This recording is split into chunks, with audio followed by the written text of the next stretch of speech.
This is a World War II story of friendship by a dare only. Cliff Morton.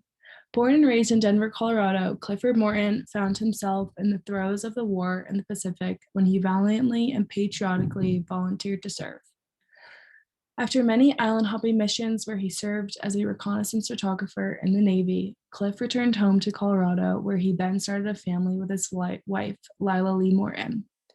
When the Morton family moved into a house in Littleton, Colorado, they did not expect to be neighbors with the Levys, a family who just relocated to Denver from New York after Charlie Levy, the father, completed his own service in World War II. Cliff is pictured here in his uniform using the camera he used to capture scenes of the war in the Pacific. In the plane closest to us, Mr. Morton can be seen using his camera while simultaneously holding a weapon. This image clearly demonstrates the duality of Cliff's abilities as a soldier in the Navy during World War II. These are two photographs of Cliff Morton and his crew in front of their planes. The photo on the left shows Cliff being awarded with the Air Medal after his participation in 26 missions. In Europe, soldiers were often sent home after 25. On the right, Cliff is pictured with his wife, Lila Lee, as a young married couple during World War II. Charles Levy.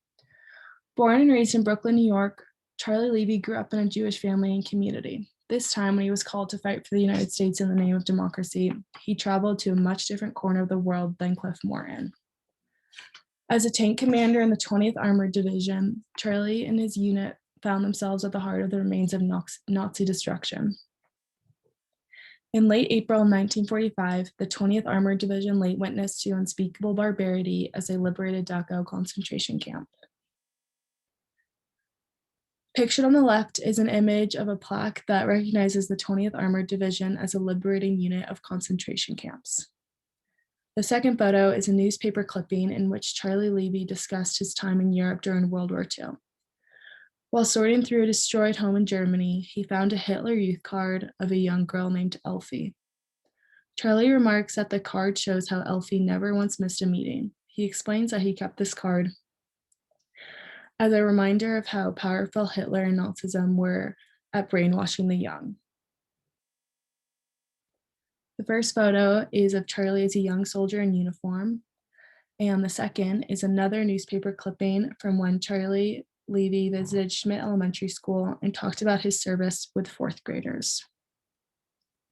Life in Denver. These two extraordinary men who once confronted two different kinds of evil now find themselves raising their respective families in a quiet neighborhood south of Denver.